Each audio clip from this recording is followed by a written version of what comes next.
अवैध खनन इस देश की एक पहचान बन चुकी है और अवैध खनन का मतलब लूट होता है।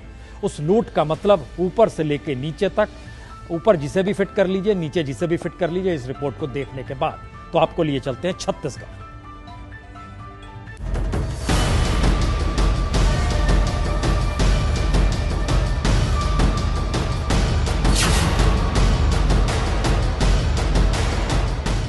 ₹40 करोड़ 50 लाख महीने भर में सिर्फ एक नदी किनारे रेत के अवैध खनन का ये आंकड़ा ये बताने के लिए काफी है कि खनन की लूट का कोई सिरा नहीं होता और इस लूट में डुबकी हर कोई लगाता है।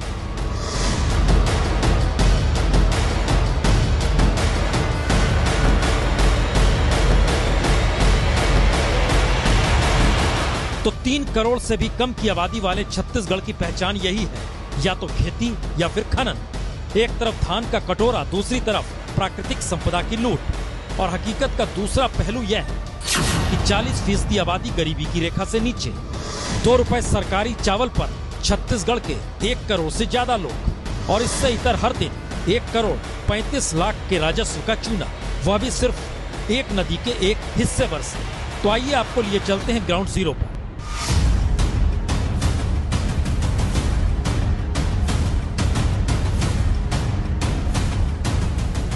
तो छत्तीसगढ़ में पुलिस और सरकार की नाक के नीचे हो रहे अवैध खनन का सच हमारे संवाददाता जानने के लिए पहुंचे छत्तीसगढ़ के विधानसभा नंबर 1 रामानुजगंज के त्रिशूली गांव में, जहां प्रांगल नदी में 2 नंबर का खेल हर कोई देख सकता है।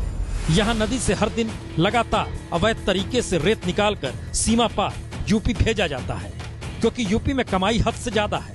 बीते हफ्ते तक यहां 200 से 300 ट्रक रेत हर दिन निकाल कर ले जाते थे, लेकिन अवैध खनन ने पुल ढहा दिया और लोगों की मुश्किलें बढ़ गई।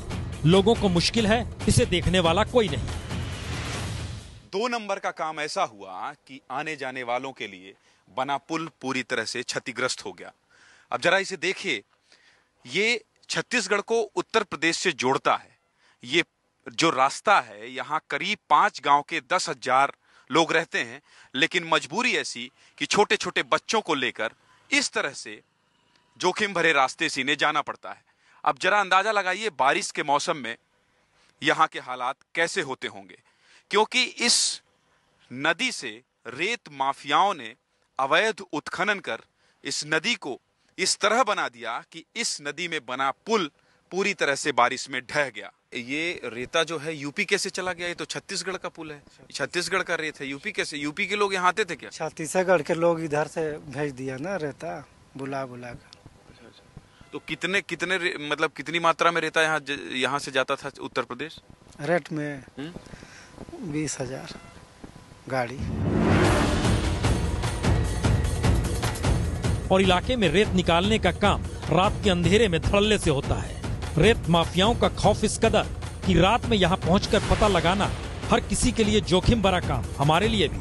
लिहाजा हमने दिन में जाकर समझने की कोशिश की आखिर कैसे सरकारी तंत्र के समानांतर छत्तीसगढ़ में माइनिंग उद्योग चल रहा है। रेत के खिलाफ लगातार आवाज उठा रहे हैं इस गांव के युवक। आप ये बताइए कि रात को हम गाड़ियों को ले जाते यहाँ से नहीं पकड़ सकते क्या? जी बिल्कुल, यहाँ पे अगर गाड़ी यहाँ रात को आएगी तो लड़ाई होगा। और जो उन लोग का आदमी यहाँ पे पड़े रहते हैं, जो माफिया हैं, उनका कि वो आदमी जा रहा है, अपना ध्यान रखना, सब इसमें मिले रहते हैं। शुरू से लेकर लास्ट तक सबका कमीशन मिलता है। यहाँ पे रात में आना यानी खतरों से खाली नहीं। मतलब दिन में नदी किनारे इस तरह खेतों में रेत को डंप किया जाता है, फिर ट्रक से रात में सीमा पार कराया जाता है। सीमा पार यानी यूपी। त्रिशूली गांव के ही रहने वाले रामकृष्ण ने इन सब के खिलाफ आवाज भी उठाई, लेकिन माफियाओं ने जान से मारने की धमकी दे दी।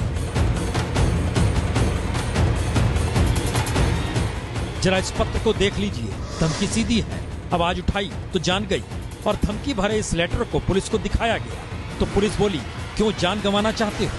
पुलिस कोई मदद नहीं, पुलिस का कापी आपको दिखा रहा हूँ। पुलिस तो ये बोल दिया कि ये सब कोई विवाद नहीं है, आप लोग का ये सब झूठा निकला है, जांच रिपोर्ट, हम कुछ नहीं कर सकते। यहाँ पुलिस आए थे 2 दिन, फिर मेरे को थाना में बुलाए कुछ दिन तक, फिर दोनों को थाना में बुलाए, करते धरते तक 1 महीना बाद लिख के दे दिया कि आप कोर्ट में जाइए, हम कुछ नहीं कर सकते। उसमें लिख के एक पर्ची दे दिया कि कोर्ट से केस करिए आप।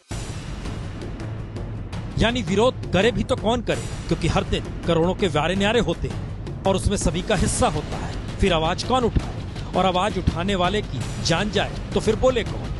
आलम यह है कि एक ट्रक 37,000 से 54,000 के बीच बेचा जाता है, जबकि रोजाना इसी इलाके से 250 से 300 ट्रक रेत निकाला जाता है। तो अब अंदाजा लगाइए कि माइनिंग के अवैध धंधे से जुड़े लोगों ने कितना काला पैसा बनाया और सरकार को कितना बड़ा नुकसान हो गया, क्योंकि छत्तीसगढ़ में चंद नहीं बल्कि 803 रेत खदानों में खनन होता है। कानूनी तरीके से 1 टन रेत पर सरकार महज 20 रुपए वसूलती है, लेकिन यहाँ तो माफिया मोटा पैसा कमाते हैं। और ऐसे में आखिरी सच यही कि अवैध खनन लगातार बढ़ रहा है, पर दस्तावेजों में अवैध खनन लगातार घट रहा है।